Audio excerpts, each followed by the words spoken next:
ओ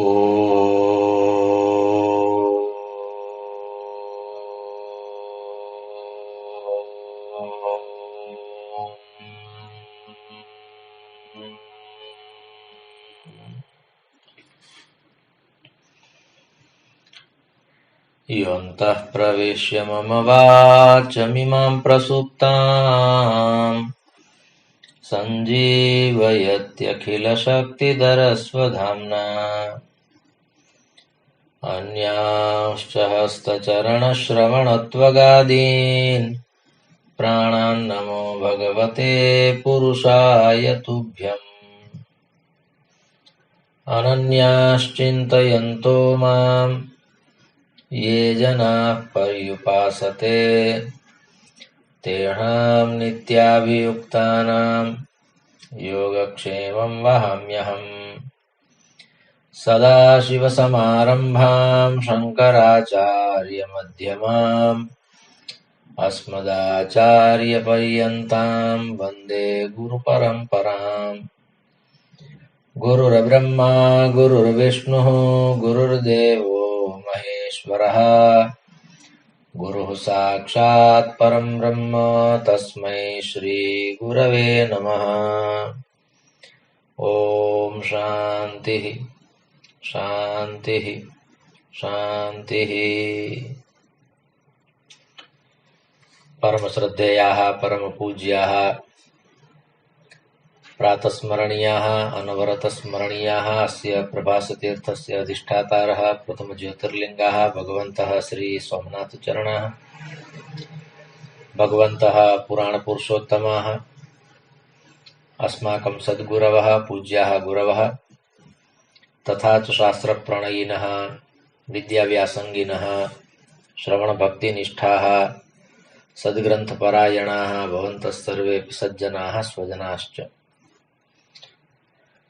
भगवतः पुराणपुरुषोत्तमस्य परमया दयया विभोर्वात्सल्येन च अद्य पुनरेकवारमस्माभिः परमपावनेऽस्मिन् भाद्रपदमासे शुक्लपक्षे सप्तम्यां भृगुवासरे एतदनुसारं सेप्टेम्बर् मासस्य 22तमे दिनाङ्के त्रयोविंशति-उत्तर-द्विसहस्रतमे वर्षे विद्याव्यासङ्गं कर्तुं शास्त्रचर्चां कर्तुं भगवत्पादानां वाणीं गातुं श्रोतुं च अवसरः सम्प्राप्तः। इदमस्ति अस्माकं समेषां परमं सौभाग्यम्। अत्र अवसरे भवद्विराजमानं परमात्मानं नत्वा भवतां समेषां स्वागतं च कृत्वा पुनरेकवारं मङ्गलाचरणपूर्वकम् अस्माकं मङ्गलं भवेदिति कामनया वयं सद्ग्रन्थं सेवयामः। सर्ववेदान्तसिद्धान्तगोचरं तमगोचरं गोविन्दं परमानन्दं सद्गुरुं प्रणतोऽस्म्यहम्। भगवत्पादाः अत्र आत्मनः किं स्वरूपम्, आत्मनः कानि विशेषणानि, आत्मनः किं वैलक्षण्यं तत् प्रतिपादयन्तः सन्ति, तत्प्रतिपादयन्ति। देहं धियं चित् प्रतिबिम्बमेवं विसृज्य बुद्धौ निहितं गुहायां द्रष्टारमात्मानमखण्डबोधं सर्वप्रकाशं सदसद्विलक्षणम् नित्यं विभुं सर्वगतं सुसूक्ष्मम् अन्तर्बहिः शून्यमनन्यमात्मनः विज्ञाय सम्यक् निजरूपमेतत् पुमान् विपाप्मा विरजो विमृत्युः विशोकानन्दघनो विपश्चेत् स्वयं कुतश्चिन्न बिभेति कश्चित् नान्योऽस्ति पन्था भवबन्धमुक्तेर्विना स्वतत्त्वावगमं मुमुक्षुः। एतत् सर्वमपि आत्मनः विषये अत्र उक्तं वर्तते। त्रयाणामपि श्लोकानाम् अस्माभिः काचित् चर्चा कृता, काचित् चावशिष्टा।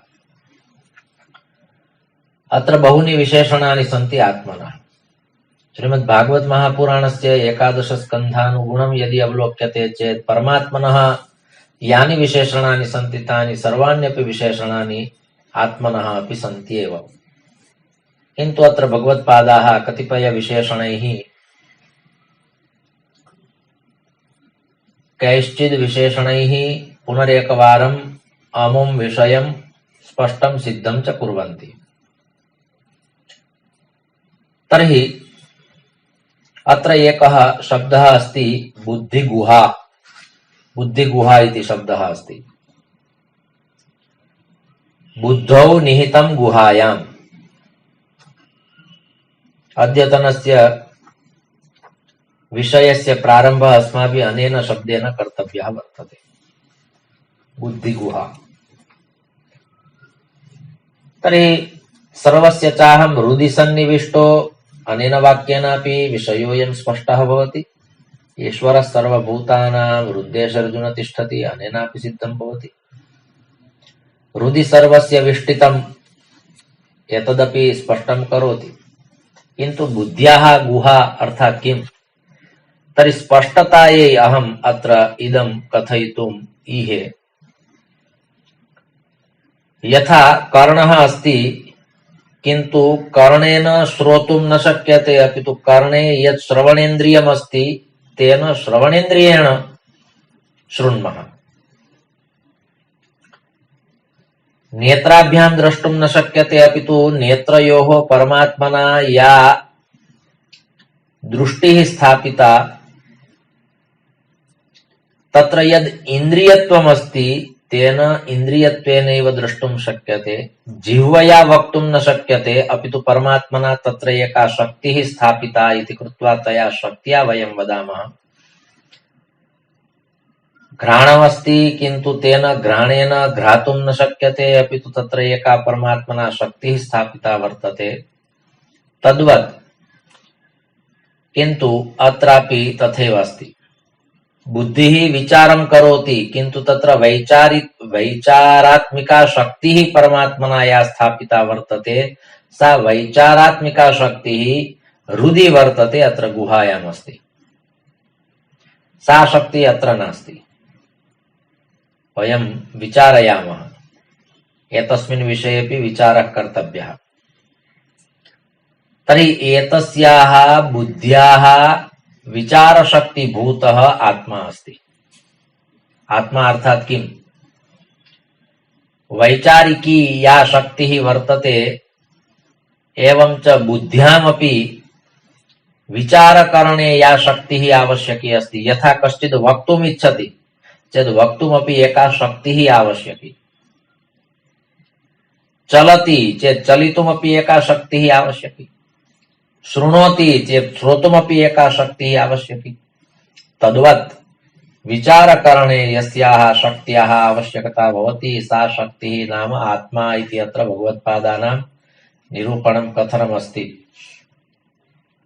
बुद्धौ गुहायाम् अनेन शब्देन अस्माभिः तत् स्पष्टं कर्तव्यमस्ति। तर्हि अत्र बुद्धौ गुहायां वा बुद्ध्यां गुहायां वैचारिकशक्त्या किं द्रष्टव्यमस्ति, किं कर्तव्यमस्ति, अग्रिमं कार्यं किम् अस्ति? तर्हि अत्र अग्रिमं कार्यमस्ति दृश्यं द्रष्टव्यं नास्ति, अपि तु द्रष्टा द्रष्टव्यः अस्ति। एकं चित्रमस्ति, तत् चित्रं न द्रष्टव्यम्, अपि तु अत्र भगवत्पादाः कथयन्ति दृश्यं द्रष्टव्यं नास्ति, द्रष्टा द्रष्टव्यः अस्ति। तद्दृश्यं यः पश्यति स च अवलोकनीयः, स च द्रष्टव्यः। यथा एकः बालकः अस्ति, सः बालकः क्रीडति, कैः क्रीडनकैः क्रीडति तन्न द्रष्टव्यम्, किन्तु माता बालकं पश्यति यद् अयं बालः क्रीडति। सः बालः येन क्रीडति तन्न द्रष्टव्यम्।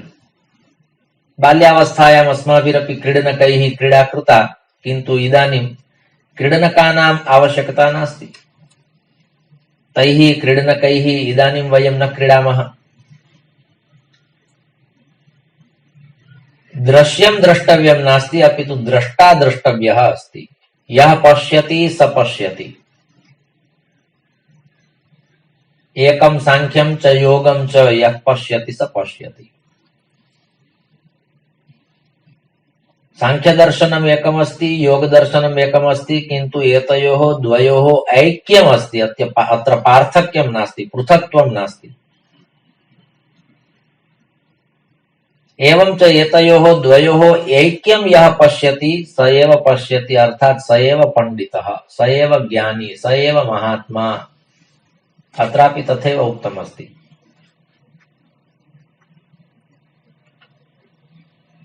तर्हि दृश्यमस्ति एकं, तद् दृश्यमस्माभिः न द्रष्टव्यम्, अपि तु द्रष्टा द्रष्टव्यः। तद् दृश्यं कः पश्यति? यः पश्यति तस्य दर्शनम्, अर्थात् आत्मदर्शनम्। अहं स्वात्मानं पश्यामि, अहं स्वात्मानं पश्यामि। कः द्रष्टा? तर्हि येन एतत् सर्वं प्रकाशितं भवति सः द्रष्टा, सः द्रष्टा। सः अस्ति चेत् सर्वम् अस्ति। अतः द्रष्टा द्रष्टव्यः। अत्र द्रष्टा इति शब्दस्य अर्थः भवति आत्मा। साक्षिभावेन पश्यति, सर्वं पश्यति। तर्हि आत्मा द्रष्टव्यः इति अत्र कथनस्य बीजम्। आत्मानं विद्धि स च ज्ञेयः आत्मा। आत्मा द्रष्टव्यः, आत्मा श्रोतव्यः, आत्मा मन्तव्यः, आत्मा निदिध्यासितव्यः। उपनिषत्सु इमानि चत्वारि विशेषणानि तत्र प्रतिपादितानि सन्ति वा? एताः चतस्रः क्रियाः तत्र कर्तव्याः सन्ति। आत्मानं नाम स्वात्मानं, स्वस्मिन् आत्मनि, स्वस्य आत्मनः दर्शनम् इति। तर्हि इदानीम् एतस्य आत्मनः किं स्वरूपम् इत्यस्मिन् सन्दर्भे पुनः अग्रे एतेषु श्लोकेषु याः विशिष्टताः प्रदत्ताः सन्ति, ये च शब्दाः प्रयुक्ताः सन्ति, ते शब्दाः आस्वादनीयाः सन्ति। एतेषां शाब्दिकबोधः आवश्यकः। एतैः शब्दैः कदाचित् आत्मपरिचयः स्पष्टः भवति। कोऽयमात्मा इति स्पष्टं भविष्यति यदि वयं सावधानेन शृण्मः चेत्। तर्हि अत्र एकः शब्दः प्रयुक्तः अस्ति श्लोके, अखण्डबोधम्। प्रायः अत्र सर्वाण्यपि विशेषणानि आत्मनः द्वितीया विभक्तौ सन्ति, सर्वाण्यपि विशेषणानि। तर्हि बुद्धौ निहितं गुहायां, तदनन्तरम् एकः शब्दः अस्ति द्रष्टारम् आत्मानम् अखण्डबोधम्। एतस्य प्रथमश्लोकस्य तृतीयं चरणं यदस्ति तत्र उक्तमस्ति द्रष्टारम्, द्रष्टारम्। द्रष्टा द्रष्टारौ, द्रष्टारः द्रष्टारं, द्रष्टारौ द्रष्टॄन्, एवं प्रकारेण रूपाणि भवन्ति। तर्हि द्रष्टारम् स्वात्मानं, स्वदर्शनं निजदर्शनं। यथा संस्कृते उक्तमस्ति स्वदोषदर्शनं भगवद्दर्शनं। यः मनुष्यः स्वकीयदोषान् पश्यति स एव कालक्रमेण अग्रे गत्वा भगवन्तं द्रष्टुं शक्नोति। तर्हि अत्र उक्तं किम् उक्तम्? आत्मानं, स्वात्मानं। अहं मां पश्यामि, अहं मयि पश्यामि, आत्मदर्शनम्। तदनन्तरं यः शब्दः अस्ति सः शब्दः अस्ति अखण्डबोधम्। तर्हि अखण्डबोधस्य किं तात्पर्यम्, एतस्य शब्दस्य किं रहस्यम्, तदिदानीं स्पष्टं भवति। सावधानेन श्रोतव्यम्। अखण्डबोधम् वास्तविकरूपेण शब्दः अस्ति अखण्डबोधः। अखण्डबोधम् आत्मानं विद्धि, जानीहि इति। इति कृत्वा अत्र द्वितीय एकवचनमस्ति अखण्डबोधः, अखण्डबोधौ, अखण्डबोधाः प्रथमा, अखण्डबोधम् आत्मानं। तर्हि आत्मनः इदमेकं विशेषणमस्ति अखण्डबोधम्। बोधः अस्ति, बोधः नाम ज्ञानम्, किन्तु कीदृशं ज्ञानं, कीदृशः बोधः? अखण्डबोधः। खण्डितः विभक्तः बोधः नास्ति इति अखण्डबोधः, अर्थात् अनंत ज्ञानं, विपुल ज्ञानं, ज्ञानराशिः इति अखण्डबोधः। तम् अखण्डबोधम् आत्मानम्, आत्मनः विशेषणमस्ति। आत्मा ज्ञानी अस्ति, अनादिकालात् ज्ञानी अस्ति। यावत् ज्ञानं परमात्मनि अस्ति तावत् ज्ञानम् आत्मनि अस्ति, किन्तु तद् वयं न जानीमः। वेदमन्त्रेऽपि उक्तं वर्तते, यस्मिन् रेचः सामजजो घोके जस्मिन् प्रतिष्ठिता रथना भा विवाराः। अर्थात् ऋग्वेदः, यजुर्वेदः, सामवेद, अथर्ववेदः अखिलोऽपि ज्ञानराशिः, सर्वेऽपि वेदाः अत्र सुप्ताः एव सन्ति, आत्मनि एव सन्ति। तेषु वेदेषु वा तेषु मन्त्रेषु येषां मन्त्राणां जागरणं भवति, सर्वेऽपि मन्त्राः तत्र सुप्ताः सन्ति, किन्तु येषां मन्त्राणां जागरणं भवति, वयं वदामः एतान् मन्त्रान् अहं जानामि। तथा नास्ति, सर्वान् मन्त्रान् वयं विद्मः, किन्तु केचन सुप्तावस्थायां सन्ति। केन जागरणं भवति? केनचित् महापुरुषेण, समर्थपुरुषेण, गुरुणा, आत्मना, निजबोधरूपेण एतस्य जागरणं भवति। प्रातः काले ब्रह्म मुहूर्ते उत्थाय यः प्रतिदिनं ब्रह्मचिन्तनं, ब्रह्म मुहूर्ते ब्रह्मचिन्तनं करोति, आत्मचिन्तनं करोति, तस्य प्रसुप्तं ज्ञानमपि जागृतं भवति। अन्यथा ज्ञानं तु अस्ति एव, तत्रैव अस्ति। सर्वेऽपि ज्ञानिनः सन्ति इति कृत्वा अस्माभिः तथा निर्णयः न कर्तव्यः भवति, तथा वक्तव्यं न भवति यदयं ज्ञानी अस्ति, अयम् अज्ञानी अस्ति। यः ज्ञानी अस्ति तस्य ज्ञानं जागृतम् इति कृत्वा सः ज्ञानी, यः अज्ञानी अस्ति तस्मिन् ज्ञानं नास्ति इति न, अपि तु तस्य ज्ञानं सुप्तमस्ति। जागरिष्यति चेत् सोऽपि ज्ञानी। अखण्डबोधम् इति उक्तम्, अखण्डिततया। अस्मिन् जन्मनि एव अस्माभिः एतावत् ज्ञानं प्राप्तम् इति न, यद् ज्ञानमस्ति तद् एतस्य जन्मनः एव उपार्जनं नास्ति, एतस्य जन्मनः एव परिपाकरूपेण इदं ज्ञानं नास्ति। प्रपेदिरे प्राक्तन जन्म विद्या, बहूनां जन्मनामन्ते ज्ञानवान् मां प्रपद्यते। बहूनि जन्मानि व्यतीतानि भवन्ति, तदानीं कश्चित् ज्ञानी मां प्राप्नोति। तर्हि बहूनां जन्मनाम् उपार्जनं वर्तते ज्ञानम्। एकस्य जन्मनः इयं सिद्धिः नास्ति, एकस्य जन्मनः अयं पुरुषार्थः नास्ति। भगवान् कथयति, बहूनां जन्मनामन्ते ज्ञानवान् मां प्रपद्यते। तर्हि ज्ञानी पुरुषः एकेन जन्मना ज्ञानी न भवति, सर्वेषामपि जन्मनां ज्ञानं संक्रमितं भवति, क्रमेण अग्रे अग्रे गच्छति। पश्चात् एकाम् अवस्थाम्, एकां दशां प्राप्नोति। पश्चात् सः ज्ञानी पुरुषः भगवत् कृपा प्रसादेन भगवन्तं प्राप्नोति, भगवन्तं जानाति। बहूनां जन्मनामन्ते ज्ञानवान् मां प्रपद्यते, भगवान् कथयति सः मां प्राप्नोति। अतः ज्ञानम् अपि एकः मार्गः भगवत् प्राप्त्यै, किन्तु भगवान् कथयति एकेन जन्मना, एकस्य जन्मनः ज्ञानेन अहं सुलभः नास्मि, सरलतया अहं न प्राप्नोमि इति कृत्वा अस्माभिः प्रायः सर्वेषु जन्मसु ज्ञानोपार्जनं तु कर्तव्यमेव। कारणं तेन ज्ञानोपार्जनेन अग्रे गत्वा भगवत् प्राप्तिः भवति। भगवान् कथयति सः मां मिलति,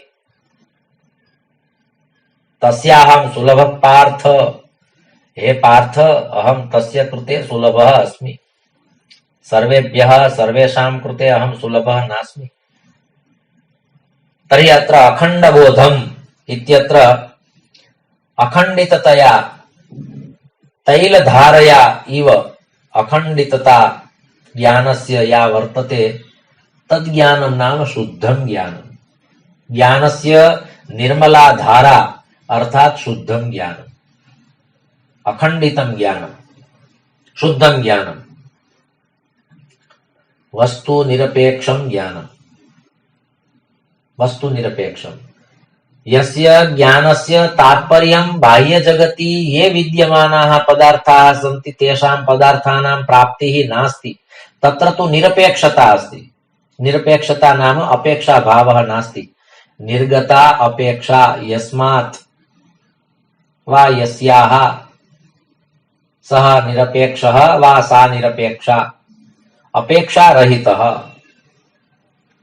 इच्छा रहितः। बाह्य जगति यत्किमपि अस्ति तस्य प्राप्त्यै प्रयासः, पुरुषार्थः, उद्यमः, व्यापारः नास्ति। तादृशी अवस्था।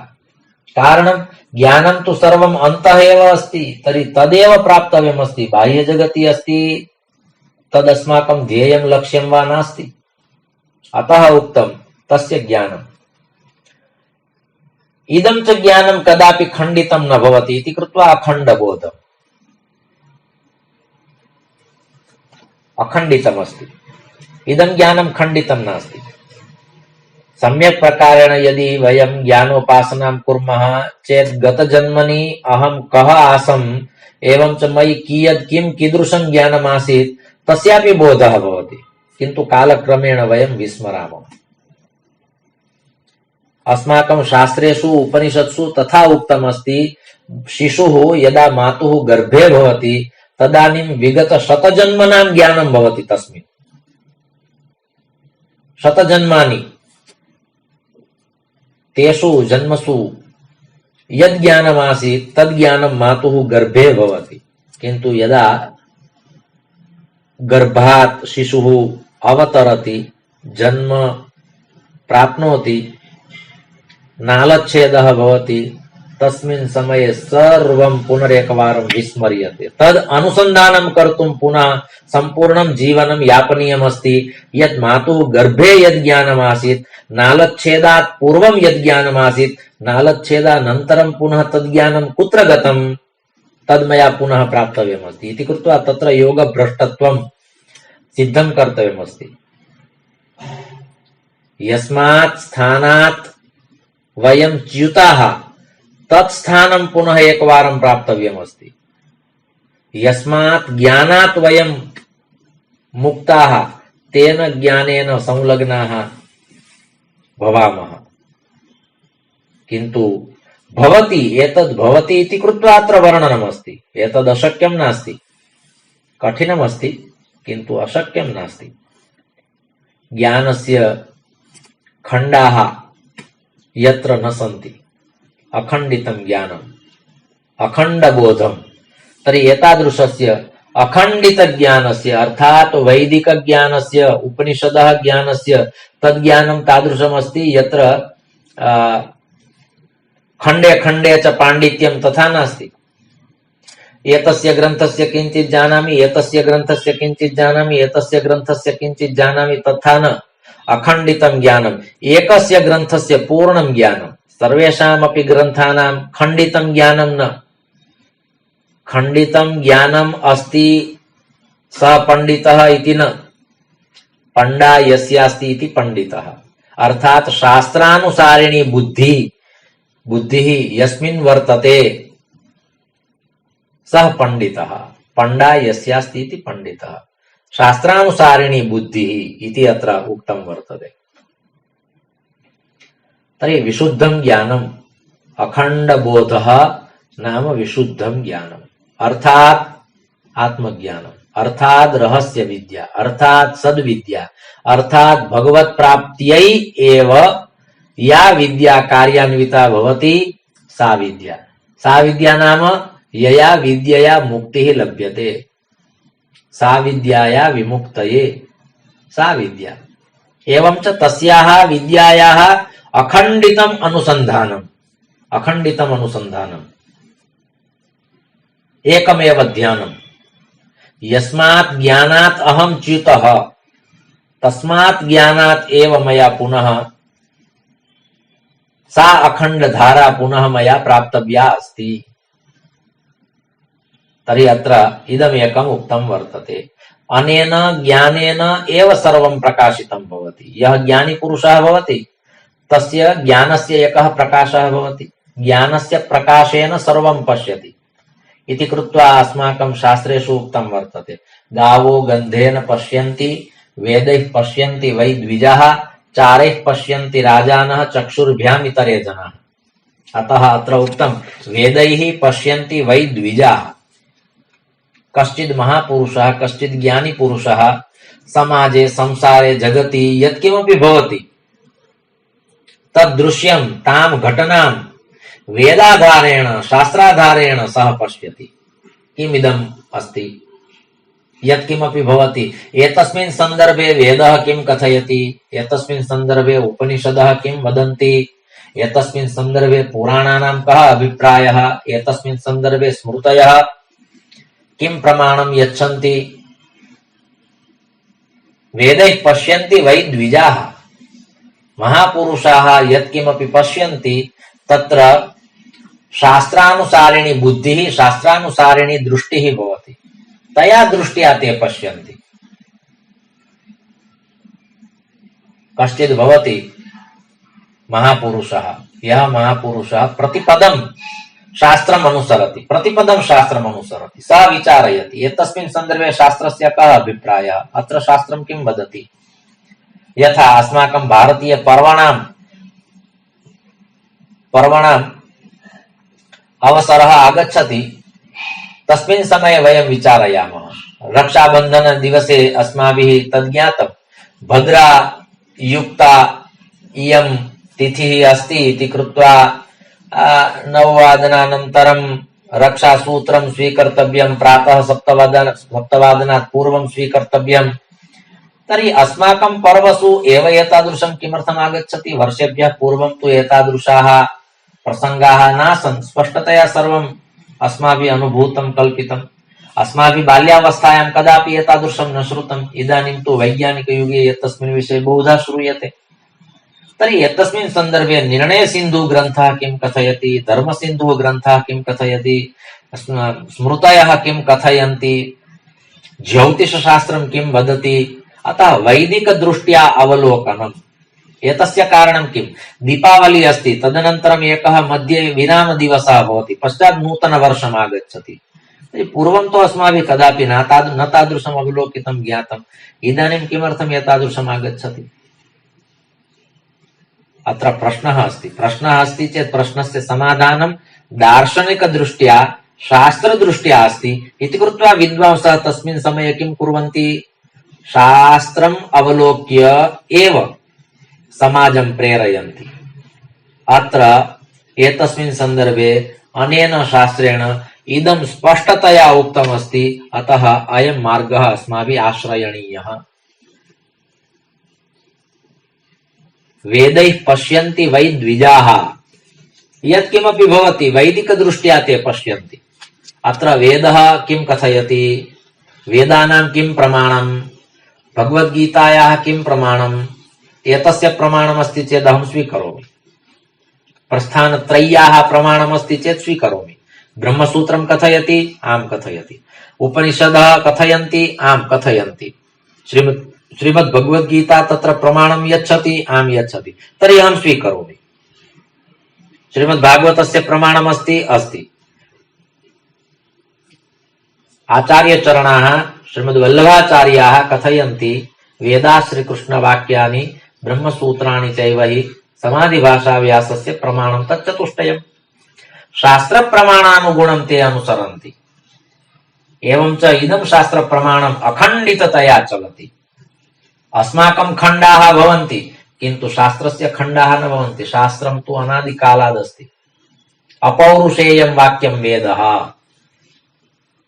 पौरुषमुखात् वा पुरुषमुखात् पौरुषेयाः वेदाः न सन्ति, अपौरुषेयाः वेदाः सन्ति इति कृत्वा तत्र तटस्थभावेन यत्किमपि निरूपितमस्ति तद् निरूपितमस्ति इति कृत्वा अत्र उक्तम् एतस्य ज्ञानस्य प्रकाशेनैव सर्वं प्रकाशितमस्ति।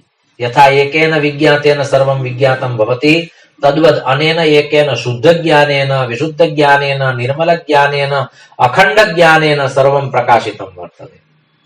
सर्वं प्रकाशितमस्ति। ज्ञानस्य प्रकाशः ज्ञानप्रकाशः, ज्ञानस्य प्रकाशः ज्ञानप्रकाशः। काचित् समस्या भवति, तत् समाधानार्थं जनाः किं कथयन्ति, ज्ञानी पुरुषं मिलतु, स ज्ञानी पुरुषः शास्त्राणाम् आधारेण स्वज्ञानस्य प्रभावेण एतस्मिन् विषये प्रकाशं करिष्यति, प्रकाशयिष्यति, तेन स्पष्टता भविष्यति, तेन चित्रं स्पष्टं भविष्यति। तर्हि तत्र महापुरुषस्य आवश्यकता अस्ति इति न, किन्तु महापुरुषे स्थितं यत् शास्त्रोक्तं वेदोक्तं ज्ञानम् अस्ति, तेन ज्ञानेन अत्र प्रकाशः आवश्यकः, येन समस्यायाः समाधानं भवेत्। अतः कस्यापि कार्यमस्ति इति न, अपि तु ज्ञानस्य कार्यमस्ति, ज्ञानेन सर्वं समाधानं मिलति। अतः तदर्थमत्र उक्तं वर्तते अखण्डबोधम्, अखण्डितं ज्ञानम् अनादिकालात्।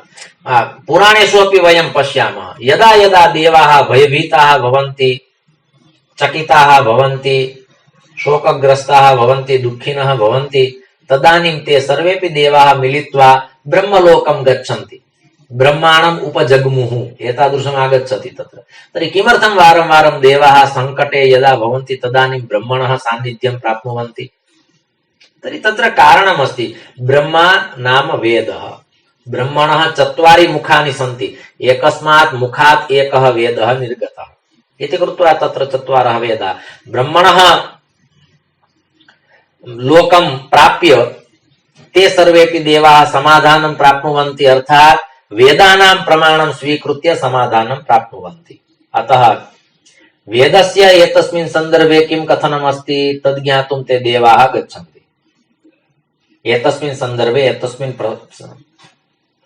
प्रसंगे वेदः किं कथयति वा वेदाः किं कथयन्ति तद् ज्ञातुं ब्रह्मलोकं गच्छन्ति। कदाचित् कदाचित् ब्रह्मा अपि कथयति, अहमपि न जाने। एतस्मिन् सन्दर्भे पुनः अस्माभिः भगवान् नारायणः आश्रयणीयः वा भगवान् सदाशिवः आश्रयणीयः। तर्हि वेदानाम् अपि कतिपय मन्त्राः तादृशाः सन्ति येषां मन्त्राणां सहजतया अर्थबोधः न भवति इति कृत्वा ब्रह्मा कथयति, चलन्तु मिलन्तु भगवन्तं नारायणं, चलन्तु मिलन्तु भगवन्तं सदाशिवं मिलामः, भगवन्तं सदाशिवं संप्राप्य समाधानं कर्तुं शक्यते। तर्हि यथा यथा कदाचित् मूलग्रन्थाधारेण समाधानं न भवति इति कृत्वा अस्माभिः भाष्यं टीका वा अवलोकनीया भवति, पश्चात् समाधानं भवति। ब्रह्मा कथयति अत्र अहमपि सक्षमः नास्मि इति कृत्वा भगवन्तं नारायणं प्राप्य समाधानं प्राप्नुमः। तर्हि एवं प्रकारेण अत्र ज्ञानेन सर्वं प्रकाशितमस्ति। ज्ञानेन एतस्य लोकस्य संपूर्णतया वशीकरणं कर्तुं शक्यते। भावेन देवं कलया नरेन्द्रं, धनेन कान्तां कपटेन शत्रुं, सत्येन मित्रं कृपया च पुत्रं, ज्ञानेन लोकं वशमानयन्ति। तर्हि ज्ञानस्य प्रभावेण सर्वेपि वशीभूताः भवन्ति। कारणं किन्तु तद् ज्ञानं कीदृशं ज्ञानम्? अखण्डितं ज्ञानं, शास्त्रोक्तं ज्ञानं, वेदोक्तं ज्ञानं, मूलज्ञानं, भौतिकं ज्ञानं न। वर्तमानकाले वैज्ञानिकं ज्ञानं तद् ज्ञानं न। तेन ज्ञानेन मोक्षलाभः न भवति, तेन ज्ञानेन आत्मलाभः न भवति, तेन ज्ञानेन सर्वं प्रकाशितं न भवति। अपि तु वैदिकज्ञानेन, पौराणिकज्ञानेन, शास्त्रोक्तज्ञानेन, आत्मज्ञानेन, रहस्यविद्यया, आत्मविद्यया, सद्विद्यया अत्र प्रकाशः भवति। अतः एकम् इदं विशेषणम् अत्र प्रदत्तं वर्तते यद् अनेन ज्ञानेन सर्वं प्रकाशितं भवति।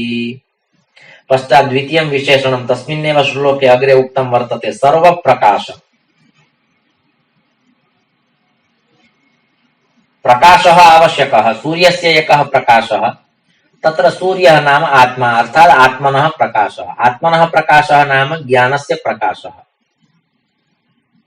ज्ञानाधिकरणम् आत्मा, आत्मनि ज्ञानं निहितमस्ति, सम्पूर्णं ज्ञानम् आत्मनि निहितमस्ति। तेन आत्मज्ञानेन, तेन ज्ञानेन यदि सर्वं प्रकाशितं भवति चेत् तर्हि अत्र सर्वप्रकाशं, सर्वान् प्रकाशयति, सर्वं प्रकाशयति। एतद् ज्ञानं तादृशमस्ति। इदमस्ति वैशिष्ट्यं ज्ञानस्य। यदि वयं विचारयामः ज्ञानस्य का आवश्यकता, ज्ञानेन किं भवति, ज्ञानस्य किं मूल्यं, किन्तु एकवारं यदि गुरुमुखात् शास्त्राणि पठामः, वेदान् पठामः, एवं च रहस्य विद्यां पठामः चेत् ज्ञातुं शक्यते यद् ज्ञानेन किं भवति। एवमेव ऋषिभिः तथा उक्तं नास्ति यद् आत्मानं विद्धि। अत्र आत्मानं विद्धि नाम स्वात्मानं विद्धि, स्वपरिचयं प्राप्नुहि। एवं च ज्ञानवान् भव। आत्मा नाम ज्ञानम्, आत्मा नाम सूर्यः, आत्मा नाम प्रकाशः, सूर्यः नाम प्रकाशः। तर्हि आत्मा अर्थात् सूर्यः, सूर्यस्य यथा प्रकाशः भवति तद्वद् आत्मा नाम ज्ञानं, ज्ञानेनापि प्रकाशिताः भवितुम् अर्हाः। ज्ञानस्यापि एकः प्रकाशः भवति, सूर्यस्य यथा एकः प्रकाशः भवति तद्वद् ज्ञानस्यापि प्रकाशः भवति। तर्हि अत्र उक्तं सर्वप्रकाशम्, अनेन ज्ञानेन सर्वं प्रकाशितं भवति। ज्ञानं सर्वान् प्रकाशयति। श्रीमद्भागवत महापुराणे पंचमस्कन्धे जडभरतचरितम् आगच्छति। तत्र जडभरतः ज्ञानी आसीत्, किन्तु संसारे समाजे तस्य आदरः नासीत्। किन्तु परमात्मा विचारयति, परमात्मा कथयति। परमात्मनः एकः नियमः अस्ति। कः नियमः अस्ति? यः वास्तविकरूपेण ज्ञाता अस्ति, यः वास्तविकरूपेण ज्ञानी अस्ति, यस्मिन् अखण्डबोधः अस्ति, तस्य प्रकाशः एकवारं तु समाजे संसारे भवत्येव इति कृत्वा तस्य जडभरतस्य, न जडभरतस्य अपि तु जडभरते स्थितस्य ज्ञानस्य प्रकाशः परमात्मना प्रसारितः संसारे। केन माध्यमेन? रहुगण माध्यमेन।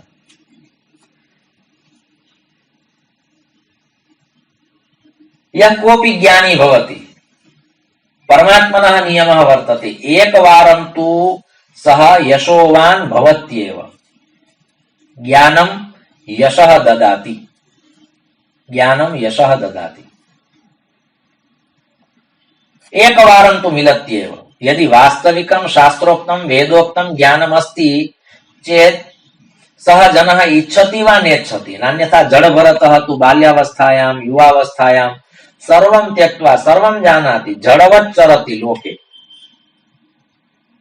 तेन विचारितं लोकेषणापि नास्ति, पुत्रेषणापि नास्ति, वित्तेषणापि नास्ति, शास्त्रार्थः अपि कर्तव्यः नास्ति, किमपि प्रयोजनं नास्ति। एवमेव तूष्णीं स्थित्वा कालयापनं कृत्वा अभ्यन्तरजगति भगवच्चिन्तनं च कृत्वा इदं जीवनं सम्पूर्णं कर्तव्यं। तथापि परमात्मना विचारितं न, अयं वास्तविकज्ञानी अस्ति इति कृत्वा एकवारं तु ख्यातिः आवश्यकी इति कृत्वा रहुगणमाध्यमेन अयं जडभरतः प्रकाशं प्राप्तवान्। अर्थात् समाजे तस्य प्रकाशः जातः। ओ अयं जडभरतः, एतादृशः जडभरतः।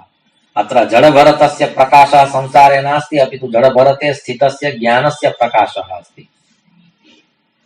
अतः अत्र उक्तं सर्वप्रकाशम्। ज्ञानी पुरुषम् अपि प्रकाशयति, समाजं संसारम् अपि प्रकाशयति। उभयत्र प्रकाशः वर्तते। ज्ञानी पुरुषस्यापि प्रकाशः, अर्थात् सर्वेपि जानन्ति यद् अयं प्रबुद्धपुरुषः, ज्ञानी पुरुषः, आत्मवित् अस्ति।